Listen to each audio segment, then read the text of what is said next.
Cinema കാണാൻ വേണ്ടി പൈസ വേണ്ട, ദോശ കഴിക്കാൻ വേണ്ടി പൈസ വേണ്ട, രാജുവിൻ്റെ അമ്മ ഫ്രീ ആണ്. പക്ഷെ എങ്കിൽ പോലും വീട്ടിൽ നിന്ന് കുരുമുളക് മോഷ്ടിച്ചിട്ട് അതുണ്ട്. ഞാൻ പണ്ട് അച്ഛന് പൈസ തരത്തില്ല, തിയേറ്ററിൽ പോകാൻ പടം കാണാൻ വിടുവോ അന്നത്തെ കാലത്ത്. അപ്പോൾ എനിക്ക് ഹൈറ്റ് ഉണ്ടായതുകൊണ്ട് ഏകദേശം വിളഞ്ഞു വരുമ്പോൾ കുയില് പോകാൻ തുടങ്ങുമ്പോൾ എനിക്കറിയാം മുളക് പഴുത്തു എന്നുള്ളത്.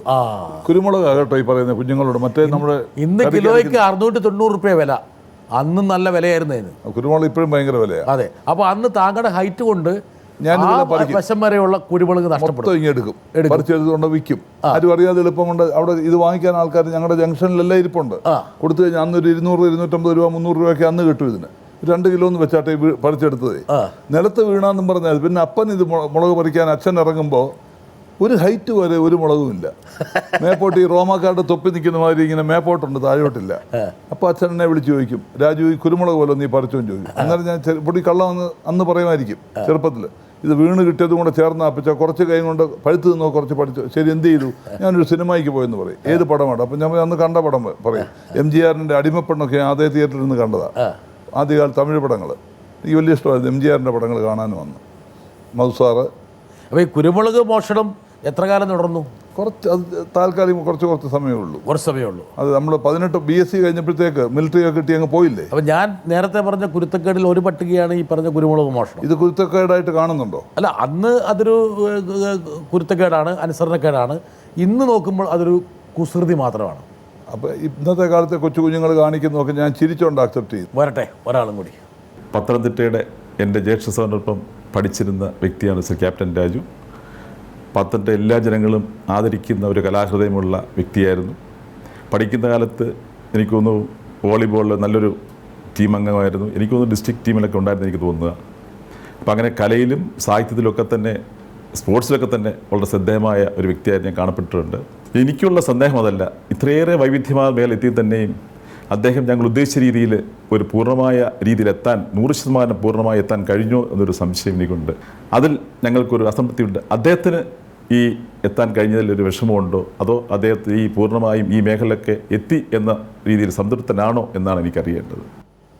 ഷേഖ് പരേഖ് IAS താങ്കളെ വല്ലാതെ ബഹുമാനിക്കുന്ന ഒരാൾ കൂടിയാണ്. അല്ല, എൻ്റെ ജൂനിയറായിട്ട് എൻ്റെ അതേ കോളേജിൽ പഠിച്ചത് അദ്ദേഹം. അദ്ദേഹത്തിൻ്റെ ജ്യേഷ്ഠൻ്റെ ക്ലാസ്മേറ്റ് ആണ്. അത് തന്നെ. ഇദ്ദേഹം ജനിച്ചു വളർന്നത് പത്തനംതിട്ട വളരെ ആഴമുള്ള ഈ ഡെപ്തുള്ള ആഠിത്യമുള്ള ഒരു ഇസ്ലാം കുടുംബത്തിലാണ് ജനിച്ചത്. അദ്ദേഹത്തിന് അപ്പോൾ വ്യക്തിപരമായിട്ട് എന്നോടൊരു മമതയും സ്നേഹവും കൂടുതലായിട്ടുണ്ട്. അത് നാട്ടുകാരനാണ്, സ്വന്തം വീട്ടുകാരനെന്ന് പറയാം. പത്തനംതിട്ട ഞാൻ ജനിച്ച ടൗൺഷിപ്പിൻ്റെ മെച്ചം എന്താണെന്ന് പറഞ്ഞോട്ടെ, ഭയങ്കര സംസ്കാരമാണ് ഞങ്ങൾക്ക് ജാതി മത ഭേദമൊന്നുമില്ല. അവിടെ നമുക്ക് റംസാൻ പീരീഡ് വരുമ്പോൾ എൻ്റെ ഒരു വലിയ വണ്ണമുള്ള ഒരു മമ്മദ് എന്ന് പറഞ്ഞ് ഇദ്ദേഹത്തിനെല്ലാം അറിയാവുന്ന ഒരു വ്യക്തി, അദ്ദേഹം ഇപ്പോഴില്ല, ജീവിതത്തിലില്ല, പോയി അദ്ദേഹം. അദ്ദേഹത്തിൻ്റെ വീട്ടിൽ ഞാൻ പോയാൽ വലിയ ചെമ്പിൻ്റെ ഒരു പാത്രം വെക്കും, ഒരു തകിട് മാതിരി. അതിലോട്ട് ഈ പുള്ളിക്കാരൻ്റെ പെങ്ങന്മാരോ ഉമ്മയോ വന്നിട്ട് ഇങ്ങനെ ചൂടോട് ബിരിയാണി, മട്ടൻ ബിരിയാണി റംസാനം കുടഞ്ഞിടുകയാണ്. വേറെ പ്ലേറ്റൊന്നുമില്ല. വാപ്പ, ഉമ്മ, ഈ മമ്മദ് എന്ന് പറഞ്ഞ എൻ്റെ സഹോദരനെ, അനിയന്മാരെ എല്ലാം കൂടി ഇരുന്ന്, സ്ത്രീകൾ വരില്ല, സഹോദരന്മാർ ആണുങ്ങളെല്ലാം കൂടി ഇരുന്ന് ഒന്നിച്ചിരുന്നാണ് ആ പ്ലേറ്റിൽ നിന്ന് എടുത്ത് കഴിച്ചോണം. എല്ലിടാൻ വേണ്ടി മാത്രമേ കൊച്ചൊരു ബൗൾ മാതിരി സംഗതി തരുള്ളൂ. അങ്ങനെയാണ് ഞങ്ങൾ പത്തനംതിട്ട വളരുന്നത്. ആ സംസ്കാരത്തിലാണ് വളർന്നത്. അപ്പോൾ ഇദ്ദേഹത്തിന് എന്നോടുള്ള സ്നേഹം അതാണ് പ്രധാന കാര്യം. രാജുവിൻ്റെ വക ദോശ, മമ്മദിൻ്റെ വക ബിരിയാണി. Very good. ഞാൻ തുടക്കത്തിലേ പറഞ്ഞില്ല, എനിക്ക് ആഹാരം അന്നും ഇന്നും അതെ എനിക്ക് ഭയങ്കര താല്പര്യമാണ്. അദ്ദേഹം പറഞ്ഞ ഗൗരവമായിട്ടുള്ള അദ്ദേഹത്തിൻ്റെ അനുമാനം അല്ലെങ്കിൽ പ്രതിഭാരത്തിലേക്ക് വരാം. അവരൊക്കെ പ്രതീക്ഷിച്ചിരുന്നത് താങ്കൾ നല്ലൊരു വോളിബോൾ പ്ലെയർ ആയിരുന്നു അല്ലേ? ആയിരുന്നു. അതെ. 2 താങ്കൾ ക്യാപ്റ്റൻ, 3 നല്ലൊരു കലാകാരൻ. അതായത് ഒരു 3 മേഖലയിൽ വ്യക്തിമുദ്ര, പ്രാവീണ്യം, പ്രാഗൽഭ്യം തെളിയിച്ച ഒരു വ്യക്തി. എങ്കിൽ പോലും അവർ പ്രതീക്ഷിച്ച ലെവലിലേക്ക് രാജചായൻ ശ്രീ ക്യാപ്റ്റൻ രാജു എത്തിയില്ല എന്നൊരു തോന്നൽ. ഞാൻ അദ്ദേഹത്തിൻ്റെ തോന്നലിനോട് പരിപൂർണമായി യോജിക്കുന്നു. പക്ഷെ അതിന് വേറൊരു റീസണിങ് പറഞ്ഞോട്ടെ. മലയാള സിനിമയിൽ തിലകൻ എന്ന വ്യക്തി എന്നാ നടനായിട്ട് മാറിയത്? എത്രാം വയസ്സിലാണ് എന്ന് പറഞ്ഞാട്ടെ, ഓർമ്മയുണ്ടെങ്കിൽ. അതിന് ചെറുപ്പം 25-ാം വയസ്സിലും സിനിമയിൽ വന്നോ പുള്ളി? 35-ൽ വന്നോ?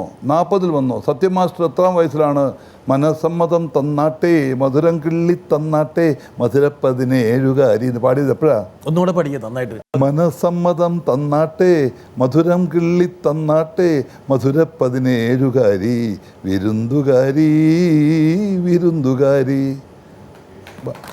എല്ലാ പ്രണയഗാനങ്ങളും മനപ്പാടാ. ഞാൻ ഭയങ്കര റൊമാൻറ്റിക് ആയിരുന്നു അന്നും ഇന്നും അല്ലെന്ന് പറയുന്നില്ല.